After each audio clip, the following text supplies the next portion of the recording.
Boa noite, pessoal. Me chamo Adriele e hoje iremos continuar a primeira live da inspeção do IFC Concórdia. E a gente agradece a todos que estão participando até o momento. E iremos enviar o e-mail amanhã para todos até às 5 horas da tarde, tá? Boa noite, eu me chamo Paulo. E na segunda noite de palestras, vamos começar com o médico veterinário Luiz Gustavo, que vai falar sobre o fenômeno das abelhas, espécies, criações, castas e produções. Boa palestra a todos.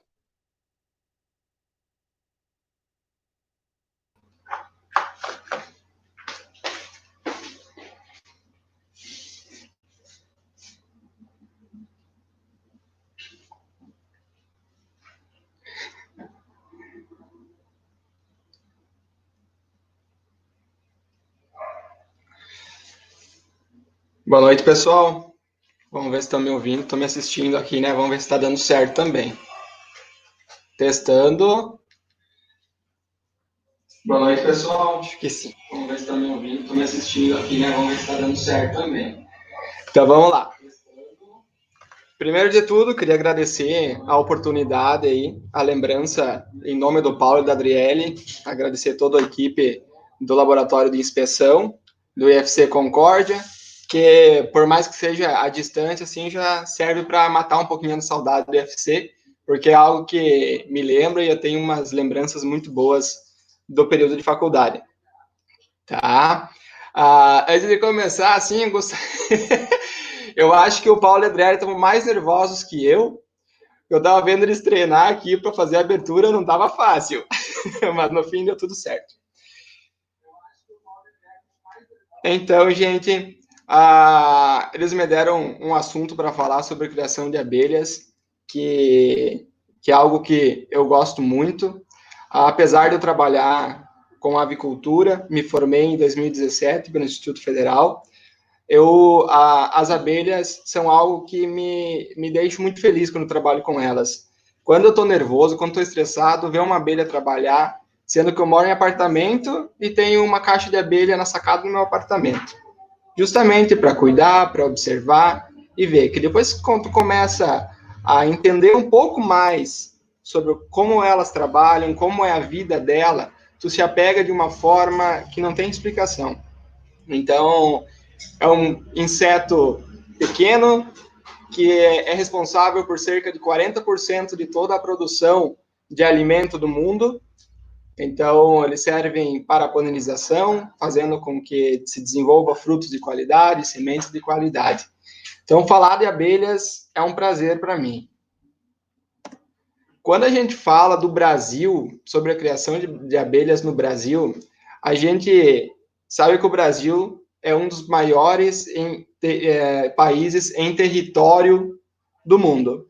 Então, a gente tem uma diversidade de ecossistemas, de climas dentro do Brasil que nos deixam, que permite a criação de diversas espécies de abelha. O mouse está funcionando. Então, quando a gente pega a região norte, a gente tem um clima equatorial muito úmido e quente. Então, algumas espécies de abelhas têm maior facilidade de se desenvolver nesse tipo de clima.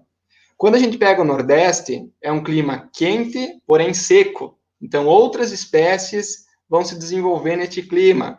Quando a gente pega o centro-oeste, a gente tem um clima mais ameno, porém quente, úmido em determinadas estações, em determinados meses, e quente nos demais meses. Então, a gente tem que fazer um trabalho bem diferente com as colmeias que a gente tem nessa região. E na nossa região, na região sul, a gente tem os dois extremos, né? São as 4 estações bem definidas, mas a gente brinca, né? Muitas vezes a gente tem as 4 estações no mesmo dia. Frio, calor, chuva, vento. Então, permite a criação de outros tipos de abelha. Então, quando a gente trabalha pensando em Brasil, a gente tem uma diversidade muito grande de insetos que a gente consegue trabalhar. Seguindo. Então, eu vou focar, gente, principalmente em meliponicultura, tá? Para vocês entenderem o que é meliponicultura. Meliponicultura é a criação de abelhas sem ferrão. São as abelhas nativas, as abelhas brasileiras, que existiam e que existiam desde o tempo dos primórdios, quando descobriram o Brasil, elas já estavam aqui. Sendo que a maioria das nomenclaturas delas é baseada em nomes indígenas, justamente por causa que, no tempo que elas estavam aqui, os índios foram aprendendo mais e desenvolveram elas.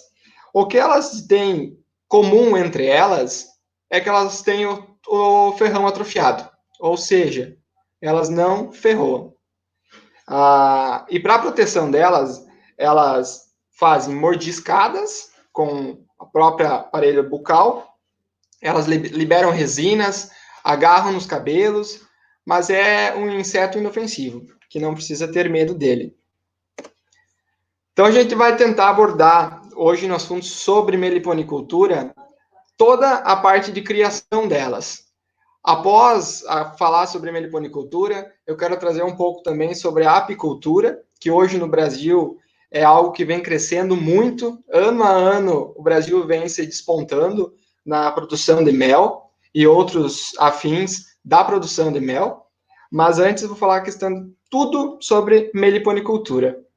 Então, a gente vai tentar falar sobre a criação das abelhas no Brasil, as diferenças entre as classes, a estrutura e a formação dos seus ninhos, a composição de colmeia, a multiplicação dos enxames e a produção de mel, que hoje, graças a vários anos de tentativa, a gente tem uma instrução normativa que permite a comercialização do mel da abelha sem ferrão, que é um mel extremamente valorizado. Vocês vão ver no final da apresentação, quando mostra a questão de valores dos méis das abelhas sem ferrão.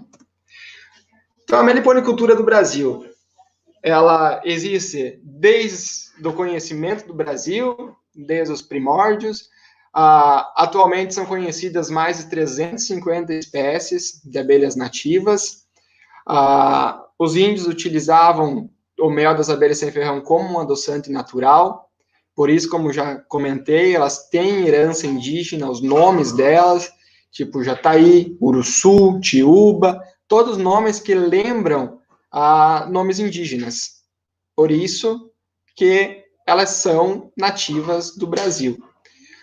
E elas se dividem em duas classes. Primeiramente, os meliponíneos e os trigoníneos, que são a meliponine e o trigonine, né? Depois eu vou falar um pouquinho mais sobre cada uma dessas duas classes. No Sul, eu deixei classificado no Sul, por causa que é a nossa região, envolve Paraná, Rio Grande do Sul e Santa Catarina, que a gente pode ter principalmente a criação de 5 tipos, que é o guarapu, ou o guaraipo, a mandaçaia, o manduri e o jataí, tá? Eu tenho uma mandaçaia no apartamento. Eu moro no 2º andar e ela se adaptou super bem, apesar de ser uma abelha que ela prefere uma altura inferior a 2 metros de altura para ela se desenvolver. Eu tenho ela no 2º andar do apartamento e ela se desenvolve super bem. Tenho que alimentar ela de vez em quando, mas ela vive muito bem. Tá? Então, a diferença entre a espécie, a meliponine e a trigonine, é simplesmente no momento de enxameação, no momento de dividir o enxame. Quando um enxame, os meliponines, eles não têm células reais. Já as trigonines têm as células reais. O que são as células reais? São células maiores, alimentadas principalmente com geleia real, que façam que desenvolva uma abelha maior, uma fêmea maior, com maior desenvolvimento corporal e que permita a produção de ovos no futuro. Já a meliponine, ela não tem células reais. Ou seja, em um disco de cria, que são esses discos de postura, a gente vai ter a gente vai ter operárias nascendo, a gente vai ter zangões, que são os machos, e vai ter fêmeas, que poderão se transformar em rainhas. Então, não precisa necessariamente se alimentar unicamente de geleia real para ela se desenvolver, para ela ser uma rainha. A rainha, é o centro de uma colmeia. Se a rainha morre, o enxame morre. A rainha comanda, ela que ela que explica todas as atividades que cada colmeia deve exercer, simplesmente exalando feromônios, que são os feromônios que fazem com que cada idade de abelha identifique sua função dentro de uma colmeia. Então, seguindo, as estruturas dos ninhos, quando a gente fala de ninho de abelha sem ferrão, é basicamente único. A gente não tem muita diferença entre os ninhos.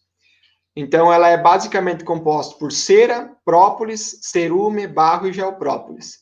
Quando a gente fala da cera, ela é produzida pelas abelhas jovens. Nas primeiras horas do dia, ela é secretada por glândulas pelo abdômen, mas ela é gerada na cabeça da abelha.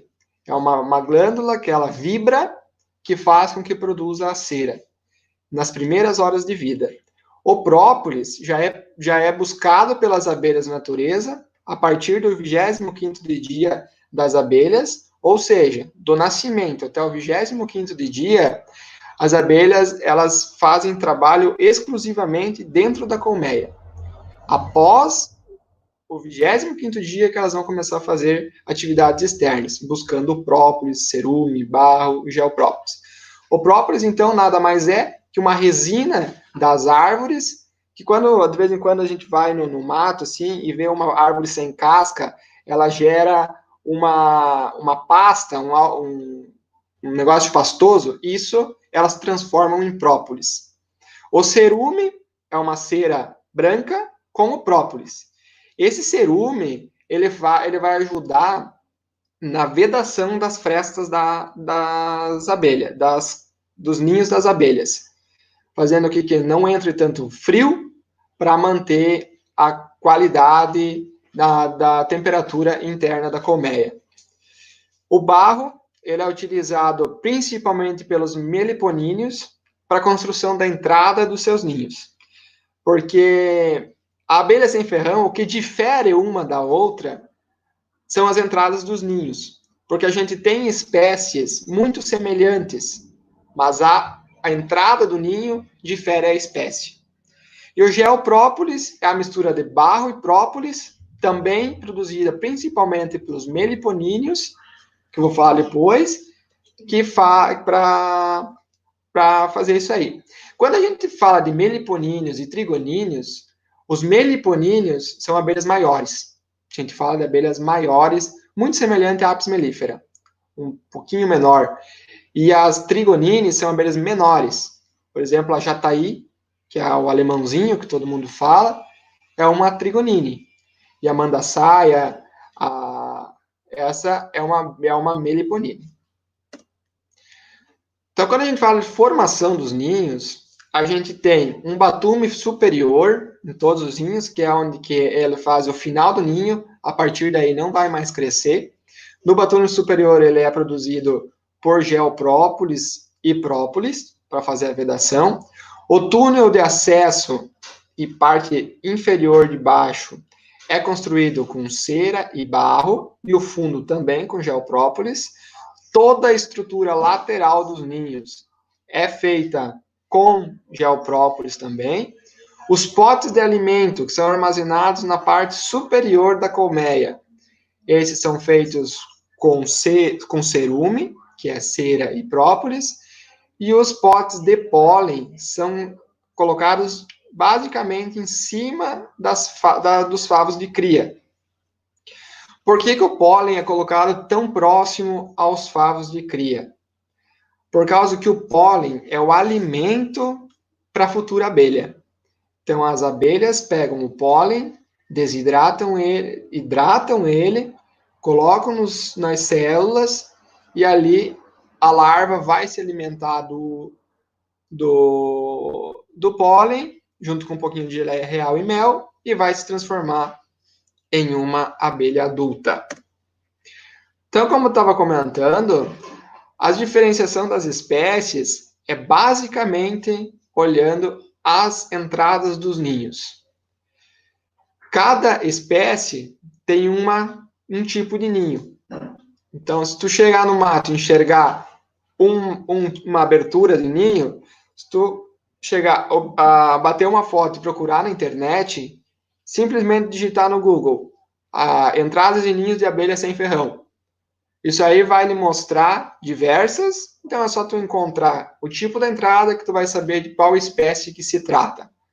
Porque nenhuma espécie de abelha sem ferrão tem a mesma entrada. Todas as entradas são diferentes. Então, numa colônia de abelha sem ferrão, a gente tem uma rainha, uma única rainha, capaz de produzir de 150 a 700 a 1.000 ovos por dia, dependendo da espécie. A gente tem 15 a 20% de machos e fêmeas virgens, no caso dos meliponídeos, e 80 a 85% de operárias, que são as abelhas que trabalham na parte externa. Já as trigonines, que são as abelhas menores, a gente vai ter uma rainha. Quando ela identificar que a colmeia está superpopulosa, que o local onde a colmeia está vivendo não tem mais lugar, não tem mais espaço, que ela não vai conseguir produzir um alimento suficiente para abastecer no período de seca ou no período de inverno, como no caso nosso, ela vai liberar o enxame.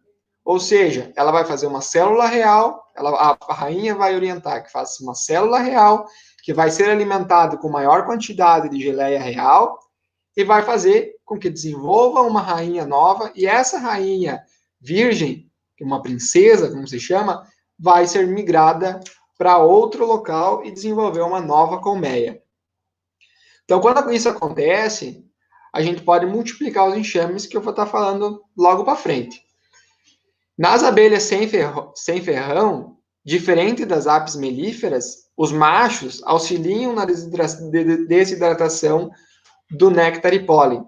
Então, por isso, esses 15 a 20% de machos e fêmeas virgens, elas estão auxiliando no processo dentro da colmeia. Quando a gente fala de ciclo das abelhas, a parte inicial até o nascimento, desde a formação de uma célula até a eclosão de um inseto adulto, a gente tem em torno de 20 a 22 dias. Então, primeiramente, a operária, ela cria uma célula, ela desenvolve uma célula com cera, coloca alimento ali dentro, que vai ser um alimento para a larva, quando a larva eclodir. Esse alimento é pólen e geleia real. O ovo fica ali por em torno de 2 a 3 dias, eclode, se forma a larva, que sequentemente vira pupa, e depois eclode uma abelha adulta já. Assim que ela eclode, ela já começa a exercer atividades dentro da colmeia. O ciclo evolutivo das abelhas sem ferrões e o ciclo evolutivo das abelhas com ferrão, a apis mellifera, é muito semelhante. Não muda praticamente nada o desenvolvimento. A única coisa que muda é que nas abelhas sem ferrão, o invólucro que a gente fala, que é a parte superior, é fechada antes da larva eclodir. E nas abelhas com ferrão, ela é fechada apenas após a eclosão. Depois que a larva já está em torno de 9 dias. Porque ela é alimentada depois que tem a eclosão do ovo. Então, quando a gente fala nas divisões das funções dentro de uma colmeia, desde a idade das abelhas, é algo muito interessante.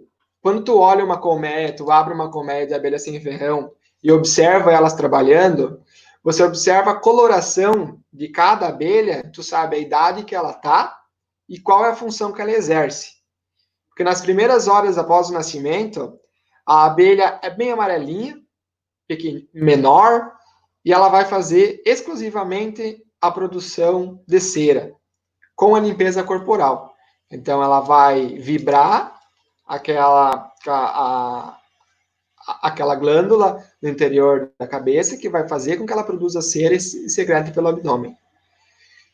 Após isso, nos primeiros dias de vida, elas vão manipular essa cera. A partir do 3º ao 9º dia de vida, ela vai manipular a cera para a construção de células de cria, para auxiliar a atividade de postura da fêmea. Ou seja, sem abelhas jovens, não tem produção de crias. Então, é necessário as abelhas jovens dentro da colmeia. E a partir do 1º terço de vida, elas começam a realizar a limpeza e a manipulação dos alimentos. Mas continuam fazendo as outras funções. Então, elas fazem com que as abelhas mais velhas, elas chegam com o néctar e o pólen, e elas fazem a ação de converter esse néctar e pólen em mel ou em pólen para armazenar nos polis, desidratando e armazenando em potes para futuramente utilizar na produção de novas abelhas. Então, apenas a partir da segunda metade de vida, então com 25 dias, elas começam a exercer a atividade no ambiente externo. Elas saem do campo em busca do pólen, néctar, barro ou qualquer outra substância. Então, a abelha ela consome muita água. Há estudos que para as abelhas com ferrão, um enxame forte, com aproximadamente acima de 50 mil abelhas, elas consomem cerca de 10 a 20 litros de água por dia. A abelha sem ferrão, como ela é uma abelha que ela tem uma menor população dentro da colmeia, ela chega aí, dependendo da espécie, as meliponídeas, elas devem ficar em torno de 1.000 a 3.000 indivíduos dentro de uma colmeia, já a Strigonine é maior quantidade, pode chegar a 40 mil dentro de uma colmeia, mas o consumo é menor de líquido. Então, quando a gente fala em reprodução e ciclo de vida, é daquela forma que eu comentei. A própria colmeia vai identificar o momento exato dela se tornar duas, de ela formar uma nova rainha, dela liberar um novo enxame. Então, quando ela observar que ela não tem mais local para armazenar alimento, que ela não tem mais local para que consiga fazer com que esse alimento passe a vida nos momentos de escassez, ela vai liberar um enxame para se tornar em um outro local. Então, num ciclo normal, elas vão procurar um local, um determinado local, para fazer o enxame, elas vão fazer toda a estrutura desse local, vão fechar, vão levar alimento, vão levar, fazer toda a vedação, deixar um local apropriado para o início do desenvolvimento. Depois que tiver o local apropriado, elas vão para a colmeia, sinalizam que já tem o local, que está pronto, e ela leva todas as abelhas operárias adultas e mais uma rainha virgem para aquela colmeia. A partir daí, essa rainha vai fazer um voo nupcial, que se fala, ela vai sair uma única vez da colmeia, ela vai fazer um voo aos arredores desse local, os zangões vão fecundar ela no ar, e após a fecundação, ela pode acasalar até com 15 zangões em uma única vez. E após isso, ela vai entrar para a colmeia e nunca mais vai sair. Só vai sair após a morte. E uma abelha rainha, diferente das operárias que vivem em torno de 50 dias, a abelha rainha, ela tem uma vida de até 5 anos. Tudo por causa que ela vive exclusivamente do consumo de geleia real. Então, como se diz, geleia real é o hormônio da vida. Com o grande desmatamento, com a diminuição dos ocos de árvores para as abelhas encontrarem local para construir seus ninhos, a gente pode fazer ninhos com iscas PET, para que elas entrem dentro da caixa, simulando um oco de árvore. Então, como que funciona? Pega uma garrafa PET, normal, 1,5 litro, 2 litros, 3 litros, a garrafa que tu tiver, envolve com jornal, envolve com plástico preto e coloca própolis de abelha sem ferrão no interior dela. Uma seringuinha o suficiente. A partir daí, escolhe um local determinado, aí ao momento de pensar como abelha. Tem que procurar um local que tu acha que ela poderá a desenvolver uma colmeia. Geralmente são locais abaixo de 2 metros de altura, um local arejado, que não pegue muito sol, mas pegue pelo menos um período de sol, mas não pegue todo o sol da tarde, porque a abelha não gosta muito de temperaturas muito quentes. E após deixar ali e esperar que elas encontrem esse local. Dificilmente, quando tu arma uma isca em local que tem abelha, tu não vai pegar. Porque, que nem tinha comentado, a redução dos ocos de árvore está dificultando a forma de dela desenvolver. Então, essa forma é a mais eficaz hoje em dia. E a maioria de quem trabalha com abelha sem ferrão faz essas iscas e tem um bom sucesso. Caso tu não armar isca, tu pode fazer a divisão dos enxames.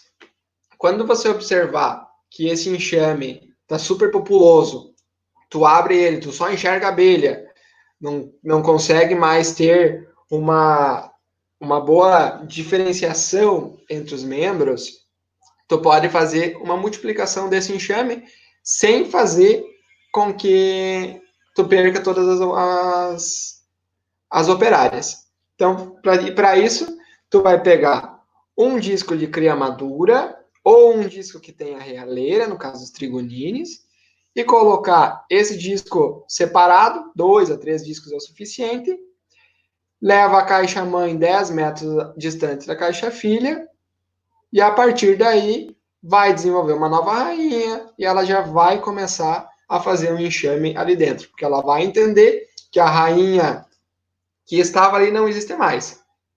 Então, como ela não existe mais, por causa que ela já foi levada 10 metros de distância, ela vai desenvolver uma nova rainha e assim por diante vai formar um novo enxame. Então, falar um pouquinho do mel. Toma água porque seca a garganta, né, gente? Quando a gente fala do mel da abelha sem ferrão, é algo gratificante que a partir de 2017 foi feita uma normativa que permite a comercialização do mel da abelha sem ferrão. De algumas espécies específicas, mas já é alguma coisa. Então, o mel das abelhas sem ferrão é em formato de ovo. Ele varia de tamanho conforme a espécie. E também varia a produção de mel conforme a espécie.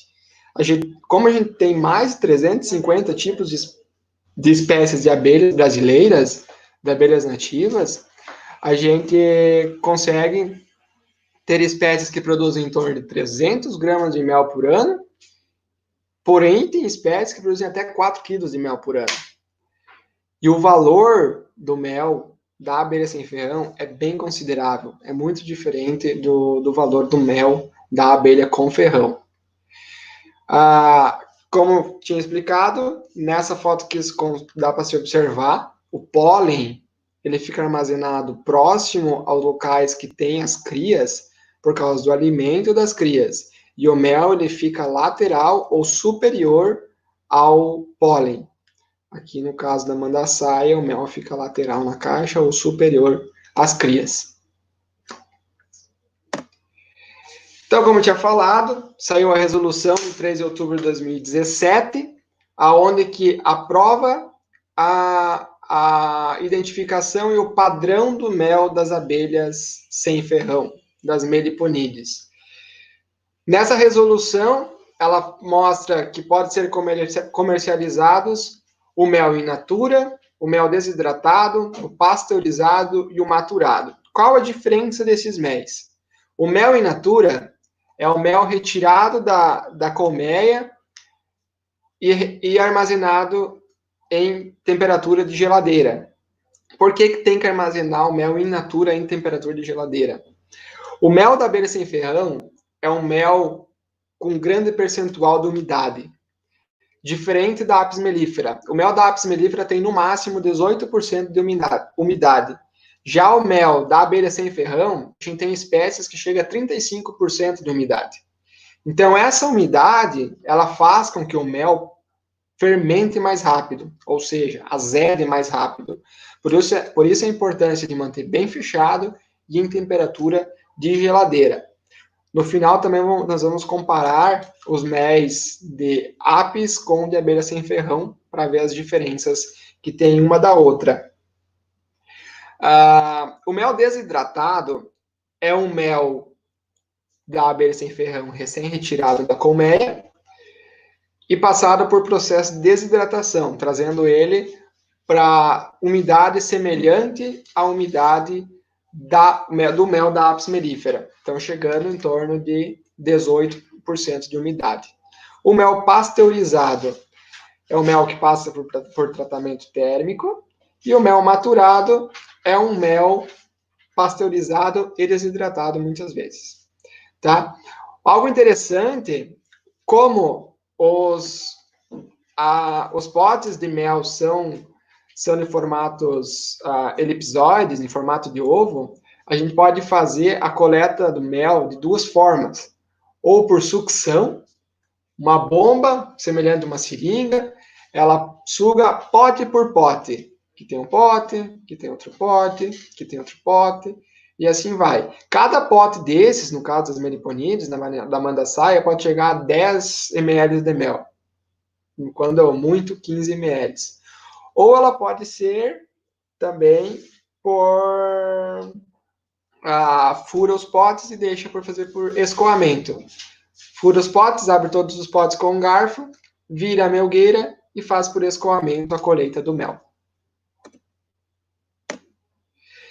Então, meliponicultura seria basicamente isso. Sabendo isso, já pode criar a abelha sem ferrão. São abelhas extremamente dóceis, fáceis de trabalhar, não são agressivas, não picam, não tem ferrão. Então, e a gente precisa ter essas abelhas no ambiente, gente, por causa que se um dia terminar as abelhas, a gente termina com a produção de alimento. Então, a gente precisa conciliar esses dois elos andando em conjunto, produção de alimento e produção de abelhas. E as abelhas sem ferrão é muito interessante que, além que tu pode criar ela não só em ambientes de interior, mas tu também pode criar ela em cidade, que nem eu comentei, eu tenho uma no apartamento e eu moro no centro de uma cidade. Então, tu pode ter essas abelhas na cidade, ela vai encontrar alimento, talvez tu precise alimentar ela com açúcar cristal e água, faz um xarope de vez em quando, nos períodos de seca ou de frio, mas elas vivem muito bem nos locais de cidade também. Além de que ajudam na polinização das plantas na cidade e fazem com que tenha uma melhor qualidade de frutos, uma melhor qualidade de alimentos também dentro das cidades. Então, falar um pouquinho de apicultura. Apicultura, estou começando há pouco, estou fazendo um curso agora sobre de apicultura, então a minha experiência é um pouco menor, mas é algo encantador também. É algo que eu fico, às vezes, o dia todo lendo, aprendendo um pouco mais sobre isso. Que a apicultura, esta sim, é a criação das abelhas com ferrão. Então, são abelhas africanizadas, principalmente, que precisam de um EPI, de um trabalho mais calmo para realizar o processo de trabalho dentro de uma colmeia. Falando da Apis mellifera, então, ela vem em estudos de pesquisa em cima dessa linhagem há mais de 50 anos. Então, tem diversas... No Brasil, só falando de Brasil, tem diversas empresas que trabalham com seleção de rainhas, diversos apiários que trabalham com seleção de rainhas, que focam principalmente em produção, em defensibilidade, que são as abelhas, como ela tem ferrão, quanto menos defensiva, é melhor para se trabalhar. Eles buscam resistência a doenças e buscam uma qualidade de limpeza da colmeia. Quando se fala em produção, quando se pegar antigamente, aí, 10, 15 anos atrás, uma colmeia, ela produzia cerca de 10 quilos de mel. Hoje, uma abelha bem manejada, com uma genética apurada, um bom melhoramento genético, tem colmeias que tu consegue atingir até 70, 90 quilos de mel. Então, mudou muito. Eu trabalho com frango, trabalho com avicultura. O frango de 10 anos atrás é totalmente diferente do frango de hoje. Então, o ganho genético é muito grande. E a apicultura, ela está trabalhando na mesma linha. Então, esse melhoramento genético está fazendo com que o Brasil se torne exemplo na produção de mel mundial. Então, essas abelhas menos defensivas está sendo a introdução de abelhas europeanizadas, abelhas europeias, junto com as africanas. Então, está fazendo um cruzamento genético de abelhas europeias com o gene africano. Então, isso faz com que mantenha a produção, mantenha o trabalho que toda a africana faz, mas busque a redução da agressividade como a europeia é. E também ajuda na diminuição das enxameações. O que seria a enxameação? É a abelha deixar o local, deixar o ninho e procurar um outro local. Porque quando tu fala de africanizadas, pensa na África, todos os animais da África, vamos colocar elefante, girafa, todos esses animais, eles migram. Quando eles se deparam com um local sem alimento, eles vão fazer migração para um local atrás de alimento. E quando tu pega uma abelha europeia, quando tu pensa nos animais da Europa, quando chega o frio na Europa, o que os animais fazem? Eles hibernam. Então, tu faz com que esse cruzamento genético da africana com a europeia, tu consiga manter uma abelha de altíssima produtividade, altíssima resistência que as africanas têm, e que ela não enxameie, que ela não libere enxames sequentes. Então, faz com que essa população de abelhas se torne grande. Então, hoje a gente consegue, com esse cruzamento, facilmente uma colmeia atingir 100 mil indivíduos, 70, 100, 120 mil indivíduos. Quando se fala anos atrás, 5, 10, 15 anos atrás, uma rainha produzia cerca de 2.000, 1.500 a 2.500 ovos dia. Hoje, com o melhoramento genético, a gente tem rainhas que chegam a produzir cerca de 7.000 ovos dia. Então, é uma produção gigantesca. Quando a gente vê esse favo de cria aqui, esse favo tem mais de 5.000 larvas em desenvolvimento, já em fase de pupa, para nascer em torno de 5 a 10 dias. Então, são rainhas excelentes.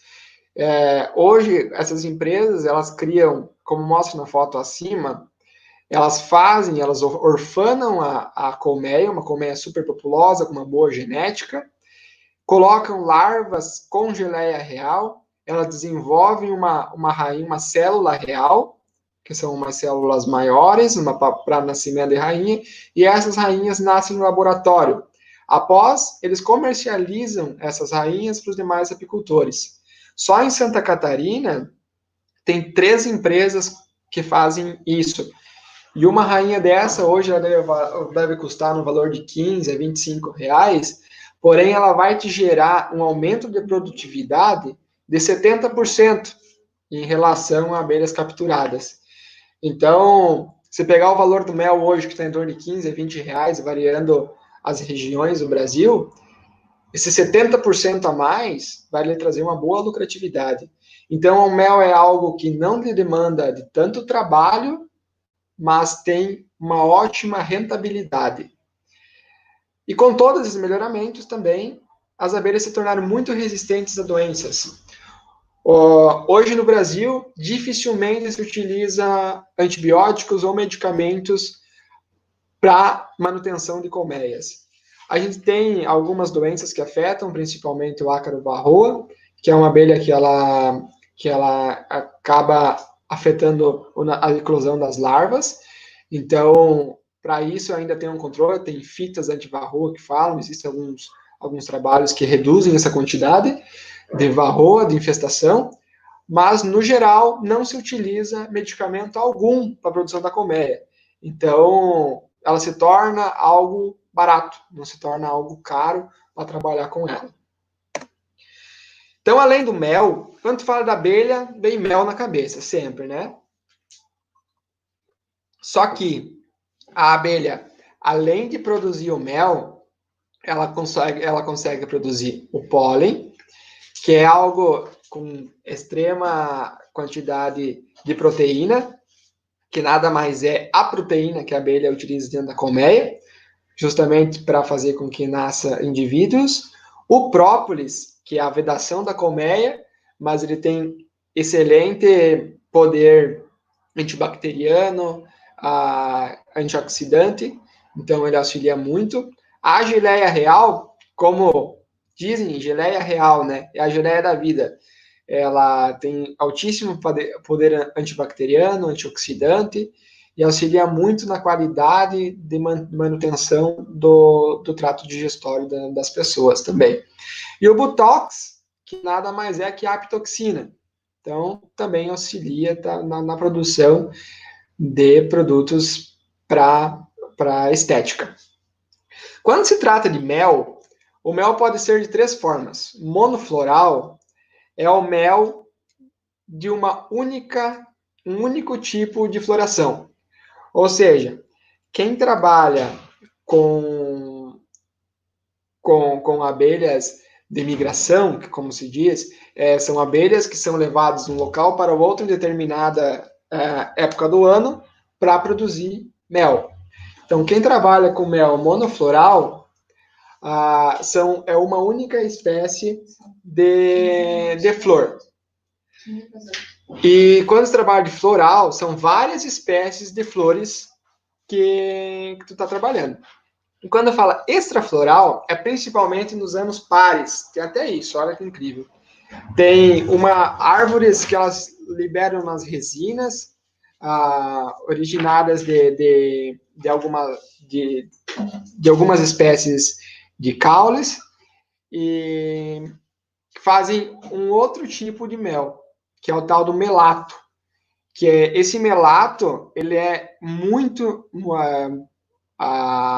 deixa eu voltar a explicar um pouquinho mais sobre o mel extrafloral, que eu me perdi aqui. O mel extrafloral, então, ele é originado por resina do caule das árvores, que é um mel adocicado, muito semelhante igual a um caldo de cana. Esse mel ele é um pouco menos doce do que o mel floral e o monofloral, e ele é um mel que é praticamente 100% exportado para a Alemanha. Então, a Alemanha gostou muito do melato brasileiro, então está consumindo praticamente todo o melato brasileiro. Então, o própolis vem crescendo de forma muito grande, muito considerável no Brasil também, o comércio de própolis. A geleia real, a mesma coisa, o pólen principalmente. O pólen, a maior produção de pólen hoje no Brasil se encontra no Nordeste, principalmente pela quantidade de coqueiros que tem lá, que o coqueiro é algo que desenvolve muito a produção de pólen, então isso faz com que tenha grande produção de pólen. E o que vem crescendo muito é o comércio de abelhas. Então, essa questão de vender rainhas geneticamente melhoradas está fazendo com que isso também entre muito no comércio. Grandes empresas, Canadá e Estados Unidos, exportam abelhas rainhas para fazer melhoramentos genéticos. Então, quando a gente fala de apicultura, a gente já tem uma instrução normativa no ano de 2000 que ela regulamenta, além do mel, ela regulamenta também a produção da apitoxina, a produção da cera. A cera, igual às abelhas sem ferrão, ela é produzida pelas abelhas mais jovens, ela tem um grande valor de mercado. 1 quilo de cera hoje está custando em torno de R$70 o quilo. A geleia real é um produto que vem crescendo bastante também. A geleia real tem um valor acima de R$100 cada 100 gramas. O pólen, também tem um valor muito agregado, e o própolis, mesma coisa, também está crescendo bastante o comércio. Então, quando a gente fala de mercado de mel, eu trouxe um censo do IBGE, tá? Isso aqui está no IBGE. No ano de 2018, o Brasil produziu 42 mil toneladas no país. É um valor, uma quantidade considerável, gerando em torno uma renda de 502 milhões de reais. E quando a gente pega a nossa região, a região sul, Rio Grande do Sul, Paraná e Santa Catarina, a gente tem quase 40% da produção de mel do Brasil inteiro. Então, a gente é uma potência na produção de mel, sendo que o Rio Grande do Sul é responsável por 15% da produção de mel. Rio Grande do Sul também é onde se concentra a maior quantidade de colmeias do Brasil. Cerca de 25%, 22% a 25% das colmeias estão no Rio Grande do Sul. Então, quando a gente pega Paraná, ela produz em torno de 15%, e Santa Catarina, aproximadamente um pouco mais de 8%. Então, ela está entre os 7 estados de maior produção. Se pegar a região sul, a gente está com a maior produção do Brasil. Sabendo disso, quando a gente fala da valorização do produto, a gente tem que levar em conta que os Estados Unidos, após a Segunda Guerra Mundial, teve uma redução de 42% da produção de mel. Antes da Segunda Guerra Mundial, os Estados Unidos produziam em torno de 120 mil toneladas de mel. Hoje, eles produzem cerca de 70 mil toneladas de mel. Já a Europa, ela teve uma queda de 45% nos últimos anos. Quando levar em consideração a França, pensando na França, a França teve uma queda de 80% da produção do mel nos últimos anos. Isso seguindo Itália, a Alemanha. Então, todos esses países que tinham uma grande produção, eles tiveram uma redução da produção de mel. Então, e esses países consomem muito mel. Já quando a gente fala da China, na Segunda Guerra Mundial, a partir da Segunda Guerra Mundial, os Xing Ling vão tomar conta do planeta, né? Porque é coronavírus, é isso, é aquilo, tudo está baseado na China. Então, a China, ela teve um aumento de quase 50% na produção de mel. Hoje, a China, ela tem... O que a China produz em um ano, o Brasil leva quase 15 anos para produzir o que a China produz em um ano. Então, a China produz muito mel. Sendo isso, ela continua com a maior exportação, com a maior exportadora, mas ela tem um consumo muito grande dentro da China de mel. Dizem que até 2030, a China vai absorver toda a produção de mel da China. Não vai mais exportar. Então, em 2030, a tendência do Brasil crescer na produção do mel é muito grande. Porque o valor do mel brasileiro, ele é muito bem visto. O mel brasileiro, hoje a gente tem mais que 50% da produção de mel é considerado mel orgânico. Por causa que, como a nossa região é muito grande, permite com que tenha colmeias, tenha enxames, locais de cria. Um local para ter 30 colmeias, basta um lugar de 30 por 12. Com 3 km de área nativa em todo o círculo, tu consegue produzir um mel orgânico, onde não utiliza veneno. E hoje o Brasil permite isso ainda. Então, quando a gente fala de produção de mel no mundo, isso é um censo de 2017, foi o último dado que tem, a China produz quase 550 mil toneladas, seguindo da Turquia. Porém, a Turquia é um país que não vende tanto mel. Ela absorve bastante mel dentro do país.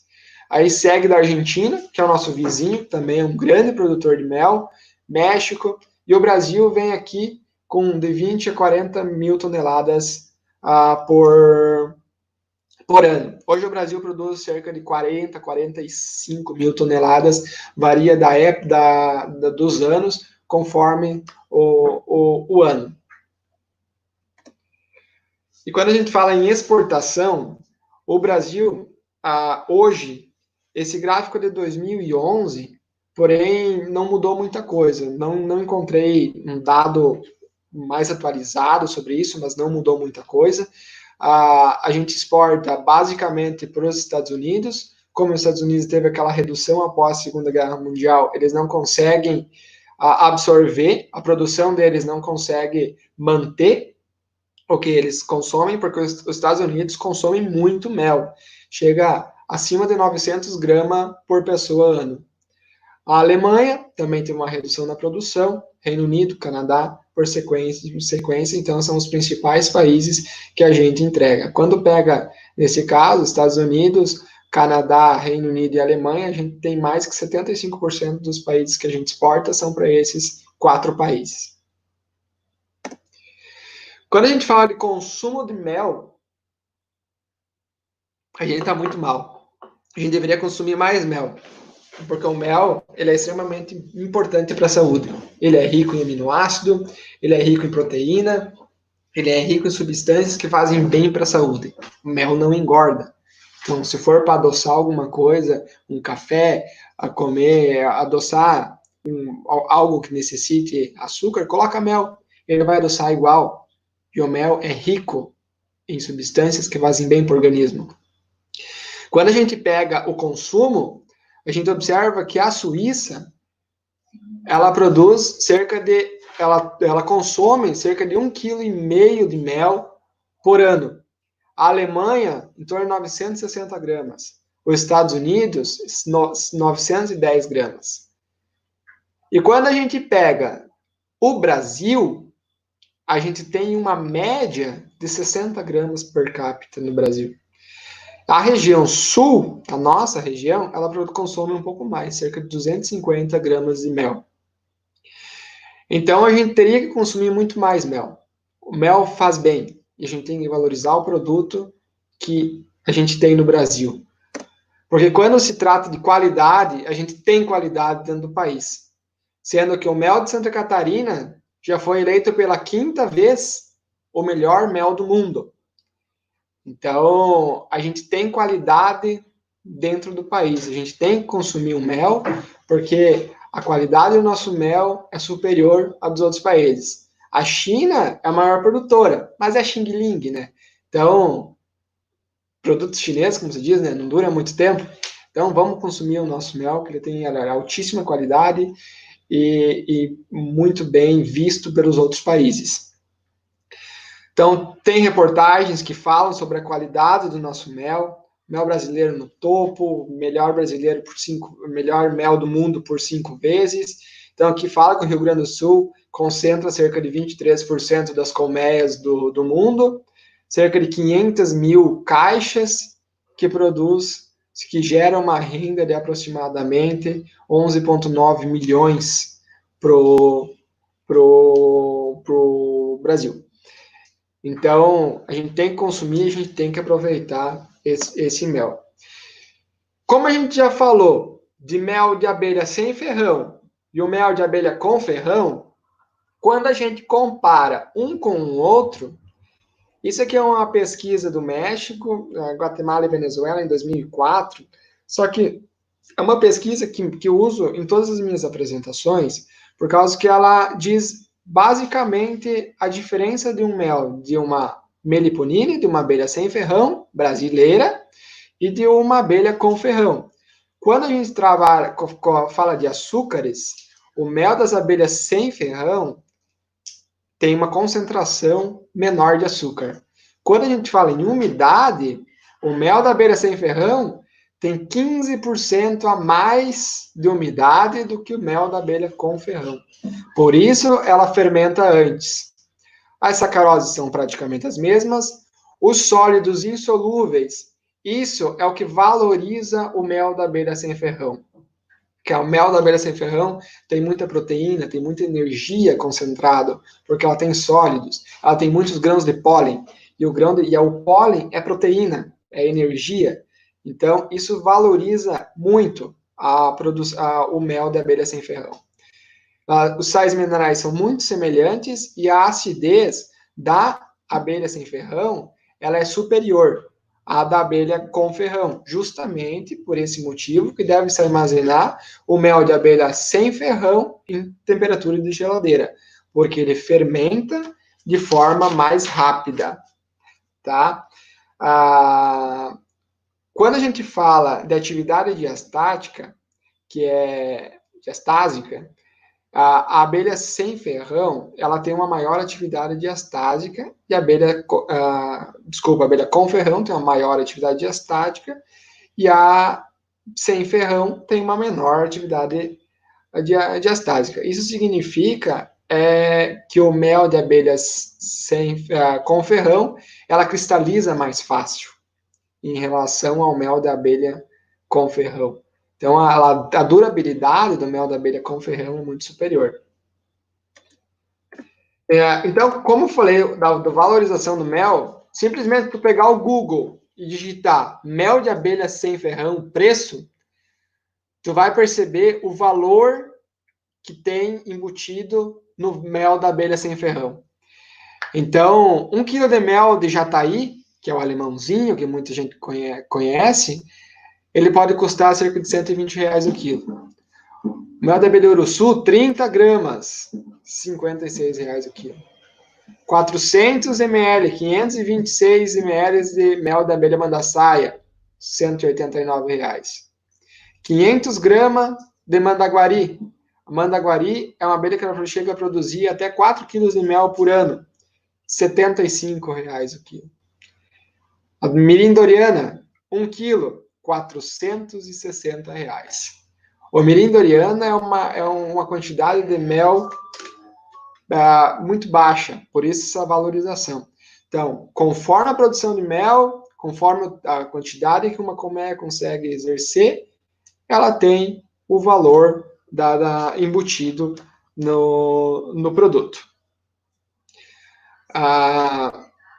E quando compara com o mel da abelha com ferrão, para ver a valorização. Um mel de 1 quilo de uma abelha com ferrão, por mais que ela produza, vale R$20 o quilo. Um mel de abelha com outro mel de abelha africanizada aqui, R$25. 1 quilo, R$19,90. Então, é basicamente os mesmos valores. Quando comparado à abelha sem ferrão, a valorização do produto é muito maior. Então, eu deixo estou finalizando, eu deixo só uma frase aqui que é muito utilizada, que uma abelha vive por 40 dias, ela visita 1.000 flores e produz 1 colher de chá de mel. Para nós, é 1 colher de chá de mel. Mas para as abelhas, é uma vida inteira de trabalho. Então, valorizem esse inseto. Ele é muito importante para a natureza. Ele é muito importante para a produção de alimento. Ele é muito importante para o futuro da população. Então, cuidem das abelhas e criem abelhas. A única coisa que eu posso falar, criem abelhas. É simples, é fácil e te dá um prazer enorme. Então, gente, o que eu tinha para falar era isso. Agradeço o tempo que vocês estão aqui me ouvindo. Muito obrigado. Deixo meus contatos de e-mail e Instagram. Caso tiverem alguma dúvida, alguma pergunta que queiram falar no privado, podem me chamar que eu estarei respondendo. Certo, gente? Eu acho que era isso.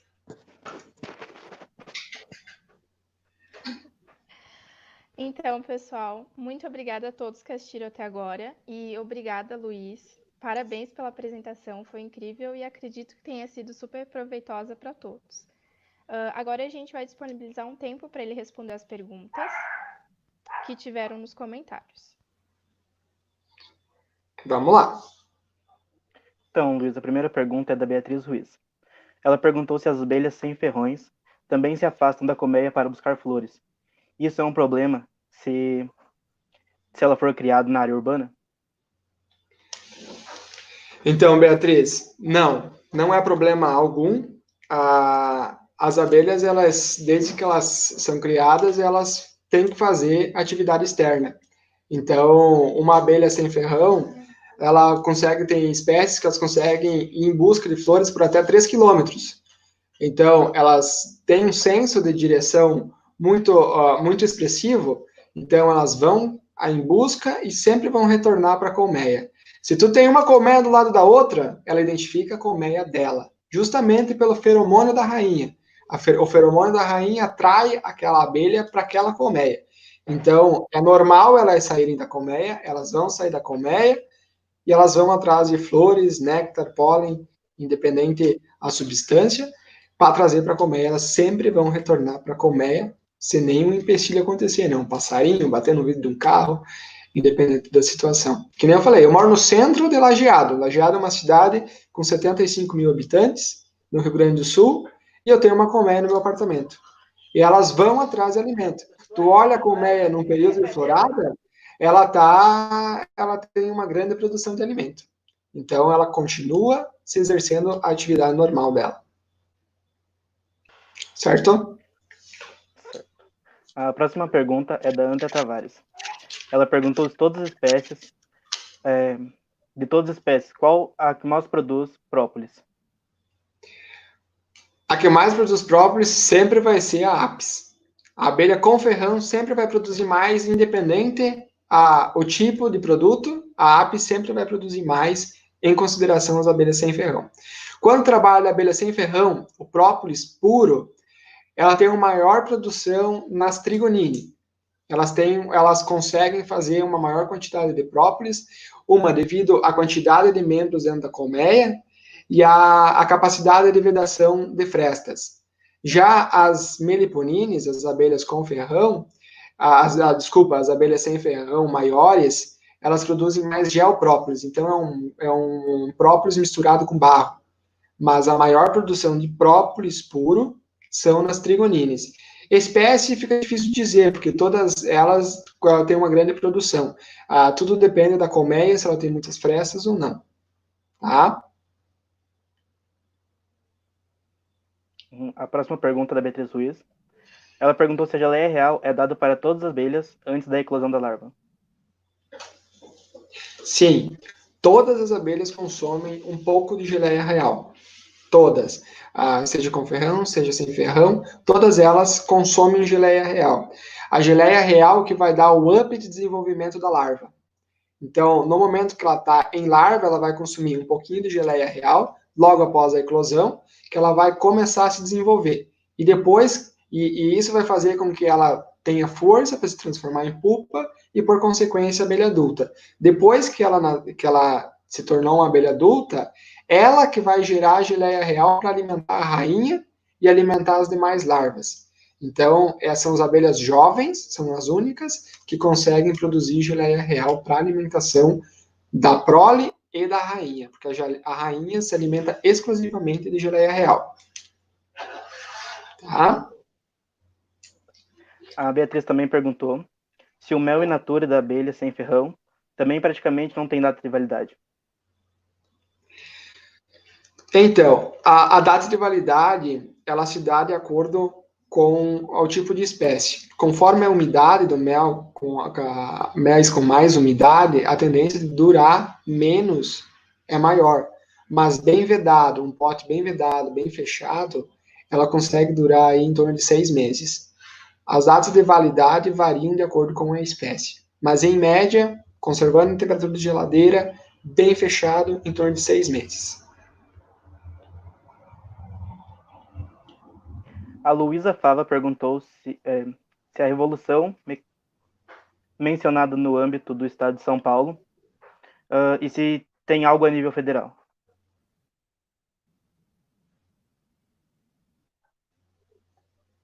Como falhou a ligação, Paulo, não te entendi direito. Quer repetir? A Luísa Fava perguntou: a resolução mencionada é no âmbito de São Paulo e tem algo a nível federal? Sim, ela é no âmbito de São Paulo, mas ela já está sendo homologada nos demais estados. Tá? Então, ela é exclusivamente para São Paulo, só que nos demais estados ela já está sendo utilizada para conseguir liberar para os demais estados. Isso foi uma porta de abertura para a comercialização do mel da abelha sem ferrão. porque antes de 2017 não tinha nenhuma legislação, não tinha nada que fazia com que esse mel fosse comercializado. Então já é uma porta de entrada, já é uma abertura para a gente conseguir produzir o mel da abelha sem ferrão. A Beatriz falou, você disse que eu posso criar em qualquer lugar, mesmo morando em outro estado do Brasil? E como eu sei que as abelhas que eu atraí é sem ferrão? Então, sim, pode. Eu sou de Santa Catarina, tá? Eu tenho enxames em Santa Catarina, visito meus pais uma vez por mês, mais ou menos, e eu tenho a maior quantidade dos meus enxames lá. Vendo elas uma vez por mês, cuidando delas uma vez por mês, ou até mais, cada 2, 3 meses, é o suficiente. Em época de florado, pode ir uma vez a cada 6 meses, cuidar delas que elas se viram, né? Então, sim, pode ter em outro estado, sem problema nenhum. E para tu diferenciar de uma com ferrão e de uma sem ferrão, é só tu olhar a atividade dela. A sem ferrão, ela vai ter basicamente aquelas entradas. Quando tu observa que ela tem uma entrada, ela tem um bico, ela tem uma borda com terra na entrada, é uma abelha sem ferrão. Porque a Apis mellifera não tem característica nenhuma de entrada. Ela tem uma atividade direta, mas não tem característica nenhuma. Então, olhar de longe, observando a entrada da abelha, tu já sabe, consegue caracterizar a espécie e se é sem ferrão ou se é com ferrão. E as sem ferrão, elas têm um tamanho inferior às abelhas com ferrão. Quando se trata de uma Apis mellifera, uma operária ela tem em torno de 10 milímetros, 1 centímetro. E a abelha sem ferrão, ela varia de 2 milímetros até menos. Tem abelha de 1 milímetro, que são as mirins, que elas chegam de 1 milímetro até em torno de 0,7 milímetros. Então, elas são menores do que as Apis mellíferas.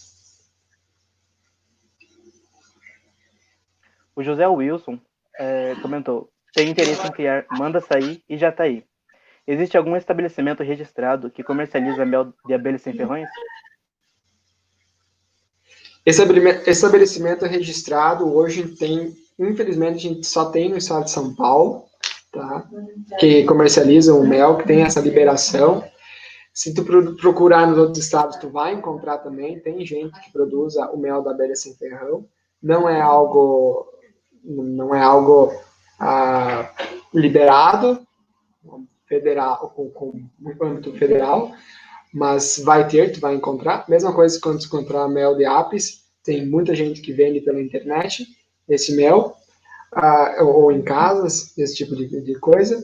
Já para comercialização de enxames, aí vai de conversar com meliponicultores. Os meus enxames que eu comecei, eu ganhei meu primeiro enxame, desse enxame eu fiz 2, aí comecei a estudar, percebi que tinha vizinhos que tinham mais enxames, a gente começou a trocar discos de cria e fazer com que multiplicasse os enxames. Hoje eu tenho em torno de 40 colmeias de abelha sem ferrão em casa, e a gente consegue multiplicar dessas 40 colmeias, se quiser, em um ano, eu consigo fazer 80 colmeias. Então é bem simples. E tenho certeza que todos os meliponicultores querem que o pessoal crie abelha, porque a abelha é um bem para a natureza. E são durante o ano agora, porque está complicado devido ao coronavírus. Mas em muitas cidades, em Chapecó tem um baita congresso todo ano de abelhas sem ferrão, onde que lá tem meliponários registrados que comercializam também abelhas sem ferrão. Outra pergunta do José Nilson. Ele perguntou qual o valor médio desse mel e a validade desse mel sem ferrão in natura que fica registrado. O valor é variável conforme espécie, que nem eu estava mostrando nos últimos slides ali. É muito variável conforme espécie. Tem méis, mas uma média de mel de uma abelha sem ferrão é em torno de 50 a 60 reais o quilo, quando se trabalha com uma abelha sem ferrão. É o dobro do valor de uma abelha com ferrão. Tá? E a validade, como eu falei, bem vedado, bem fechada, vai valer em torno de 6 meses em temperatura de geladeira. Próxima pergunta é da Tainara Letícia. Ela comentou: aconteceu que outra espécie de abelha sem ferrão invadiu a colmeia de jataí que eu possuía. Há alguma forma de eu evitar isso? Então, a invasão é normal, tá? Principalmente para uma espécie conhecida como abelha-limão, que ela é uma abelha que ela não produz mel. Ela é uma abelha que ela depende do consumo de outros tipos de outras colmeias. Então, ela rouba mel de outras colmeias da abelha sem ferrão. Então, se foi essa abelha-limão, é só tu identificando o local que está esse enxame, que não é fácil, é bem difícil. A identificação de uma colmeia de abelha-limão é tu olhar a entrada. A abelha-limão ela tem diversos bicos, diversas entradas para vários diversos lados, e quando tu pega a cera, o cerume dessa entrada, tu coloca nos dedos, tu vai sentir cheiro de limão. Então, por isso ela é conhecida como abelha-limão. E ela não produz mel e ela só rouba mel. Como evitar? Não tem como, gente. É só mesmo descobrindo onde que está e retirando aquele enxame e levando para um local com maior distância, com distância superior a 3 quilômetros. A partir daí, tu não vai conseguir, ela não vai mais conseguir pegar o mel das outras abelhas. Mas essa infestação acontece, é normal, então só descobrindo onde está o enxame. Próxima pergunta é da Débora D'Artora. Ela perguntou se é fácil de coletar a geleia real. Se tu produz em grande escala, sim. Tá? Não é tão simples como o mel, né? Ela depende, ele é um dia específico, são 72 horas após a retirada da rainha. Então, nessas 72 horas, elas vão produzir a geleia real para alimentar umas larvas. Falando de abelhas com ferrão agora, tá, gente? Geleia real de abelha sem ferrão é impossível conseguir coletar. Mas de abelha com ferrão, são 72 horas após a retirada da rainha, as abelhas jovens vão alimentar um invólucro com maior quantidade de geleia real para retirar. Produtores que trabalham exclusivamente com geleia real, eles têm geralmente colmeias próximas às casas, colmeias fortes, eles retiram a rainha, colocam invólucros com larvas de 1 a 3 dias, elas vão alimentar essas larvas com geleia real, e após 72 horas elas são retirados esses quadros com as larvas das colmeias, retiradas as larvas, e feito por sucção a coleta de geleia real. A produção é baixíssima. Quando tu trabalha em alta escala, em torno de 100 colmeias vai te produzir aí em torno de 1 quilo a 2 quilos de geleia real. 100 colmeias fortes, uma produção é baixíssima. Uma colmeia, trabalhando exclusivamente para a produção de geleia real, tu vai chegar aí a 15, 20 gramas de geleia real.